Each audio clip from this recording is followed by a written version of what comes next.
यस्तो गरेर खानु ल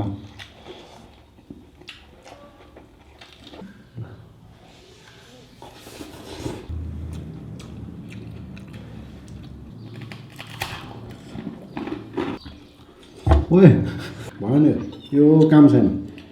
हेलो एन्ड नमस्ते हजुरहरूलाई हाम्रो च्यानलमा स्वागत छ म सञ्जीव म शीतल र आज फेरि अर्को मुकबाङ भिडियो लिएर आएको छु आज चाहिँ हाम्रो खानामा रहेको छ राइस नुडल्स यो चाहिँ हामीले फिलिपिनो स्टाइलमा बनाएको छौँ यसलाई चाहिँ उनीहरूको भाषामा पान्सिट भन्छ र यसमा के हालेर बनाएको छ हामीले यसमा cabbage string beans onion soya हालेर फ्राई गरेको हैन सोया हालेर अनि बेल पेपर पनि राखेको छ यसमा ए बेल पेपर पनि छ रातो रातो देखिरहेको छु मैले अरू के छ त हाम्रो खै देखाइदिनु त बफ ससेज छ यसलाई पनि कस्तो डिप फ्राई गरेर बनाएको ल यो पनि हेर्नुहोस् हजुरहरू यसका लागि मैले टमाटो अचार ए पिरो छ पिरो छ नि पिरो खाए त फेरि पेट गडबड भएर फेरि भोलि बिहान टट्टाउने त हैन पेट र यो चाहिँ यो चामलबाट बनाएको यो अनारासा यो चाहिँ अब क्रन्ची छ पनि मिठो मिठो छ यो जब बजारबाटै किनेर ल्याएको हामीले घरमा बनाएको होइन र यता चाहिँ हाम्रो यो सलादको साग छ लेट्युस यो पनि देख्न सक्नुहुन्छ अब सुरु गरौँ त है सुरु गरौँ गरिहाल्ने अब कति हतार भएको भनेको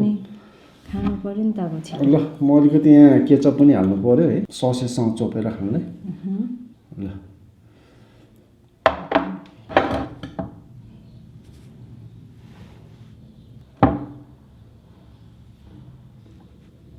Guys, this is the Pancit, the Filipino style. This is for you guys, for our Filipino friend out there. ल है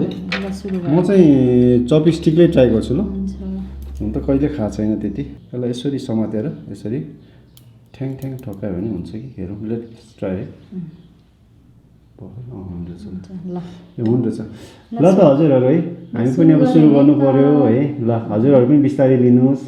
र भिडियो हेरेर इन्जोय गरिदिनु होला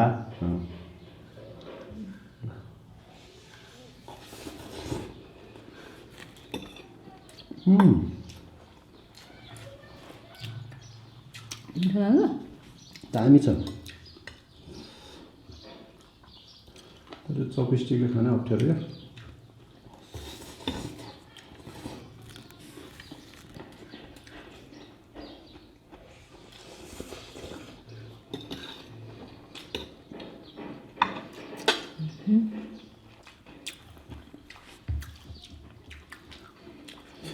बफ ससेज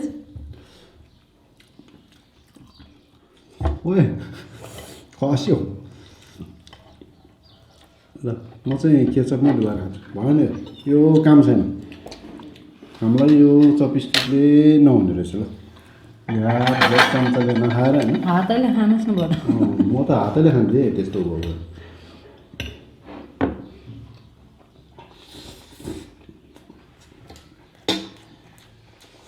कस्तो टेस्ट दामी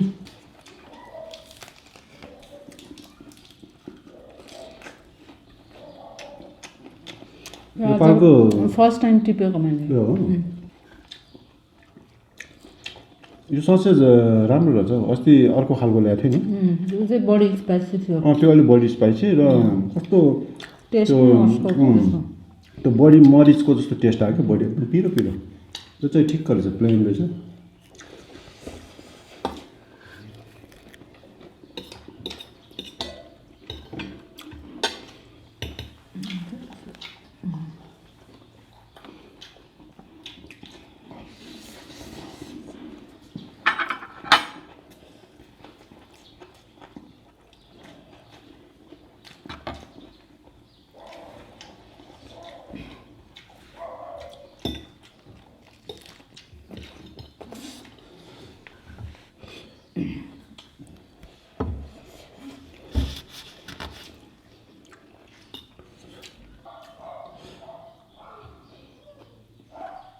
युट्युब हेरेर बनायो नि तिम्रो पान्सिटहरू लगाइ चाहिँ मैले चाहिँ ससेजलाई भित्र हालेर यो अचार हालेर चाहिँ सागमा ऱ्याप गरेर खाँदैछु हेरौँ कस्तो हुन्छ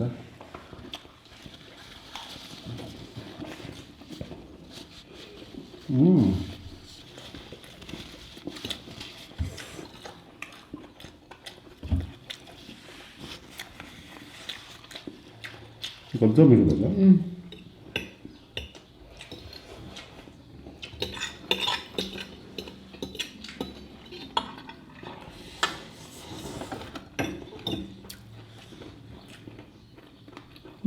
ससेज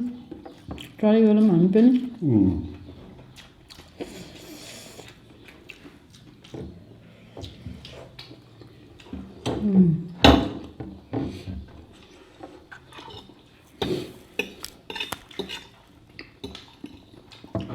हजुरहरू कसैलाई अब मनपर्छ भने सजिलो गरेर बनाउन सक्नुहुन्छ त्यस्तो गाह्रो छैन यो बनाउनको लागि चाउमिन जस्तो पानीमा धेरै समय उमालेर गर्नु पर्दैन यसलाई तातो पानीमा चाहिँ यो राइस नुडल्सलाई हल्का एकछिन राखेर त्यहाँबाट निकालेर तपाईँले अब बन्दा प्याज यो तरकारीहरू फ्राई गरेर पनि खान सक्नुहुन्छ एकदम इजी छ यो हजुरलाई राख्दिउँ हाल्छु अलिकति चिसो भएको छ होइन सरी के भन्नु ढङ्ग धेरै भएपछि यस्तै हो होइन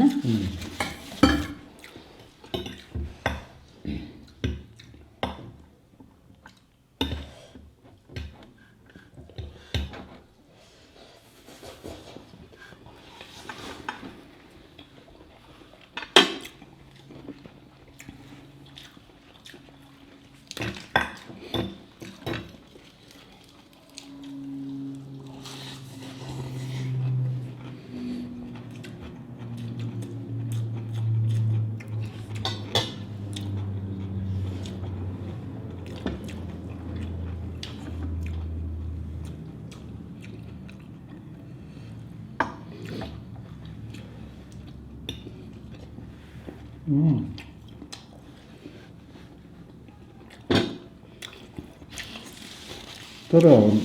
ससेजको कम्बिनेसन चाहिँ अचार भन्दा पनि मलाई चाहिँ केचपसँग ठिक लाग्यो मलाई दुइटै मनपर्छ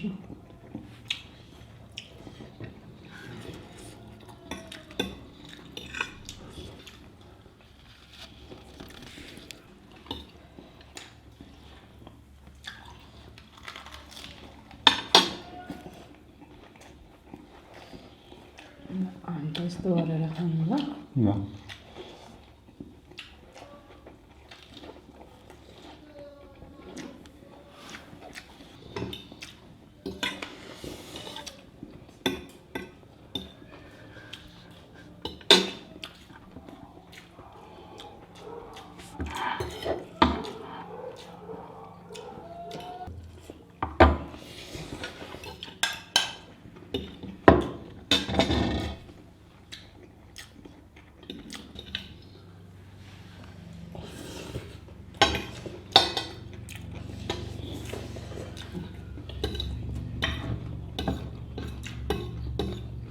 अलिकति लगाउनु पर्छ तिमी पनि खाने हाल्यो एकछिनमा थप्छु यो साग चाहिँ साह्रै हेल्दी हुन्छ है गाई चाहिँ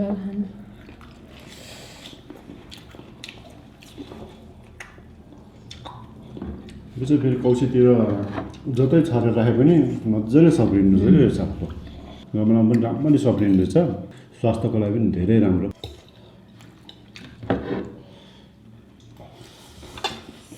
ल योसँग 3 पटक भयो नि त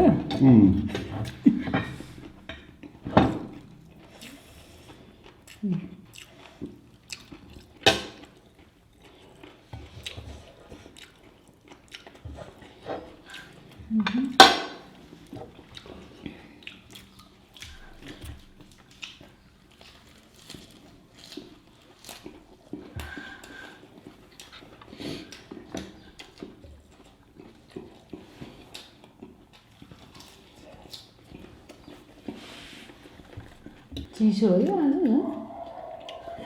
घामै लागेको छैन एकदम चिसो छ हामीतिर आज मङ्सिरको कति 9 मङ्सिरको 9 गते गयो आज चिसो बढिरहेको छ हिजो बेलुका त साह्रै चिसो थियो त्यही भएर अलि चिसोबाट बस्नु होला यो समयमा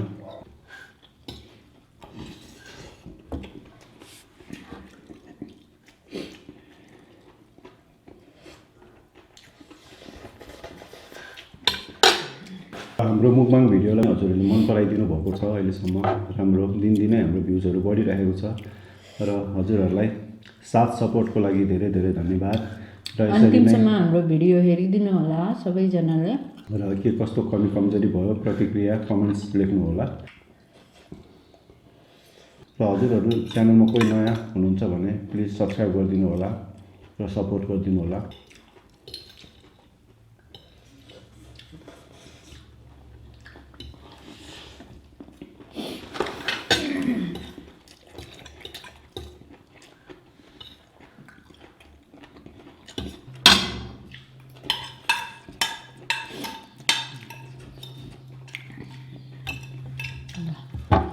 ससेज त मैले भ्याए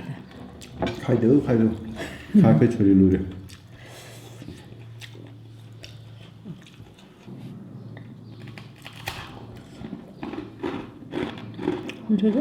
अलिक गुलियो बढी क्रन्ची चामलको बनाउँदो रहेछ नि त्यो त तिमी खान ख मलाई गुलियो मन परेन ओहो खानु न मलाई पुग्यो भए कस्तो रहेछ एकदम गजब मिठो लाग्यो स्विट एन्ड क्रन्ची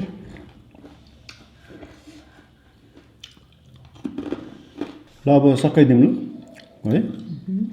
ल गाइज हामीले हाम्रो खाना पनि खाइसक्यौँ र यहाँहरूलाई धेरै धेरै धन्यवाद हेरिदिनु भयो हाम्रो भिडियोहरू माया गरिदिनु भयो र यसरी नै सधैँ साथ सपोर्ट गरिदिनु होला हाम्रो च्यानललाई फेरि भेटौँला Thank you for watching guys. See you on my next video. Bye.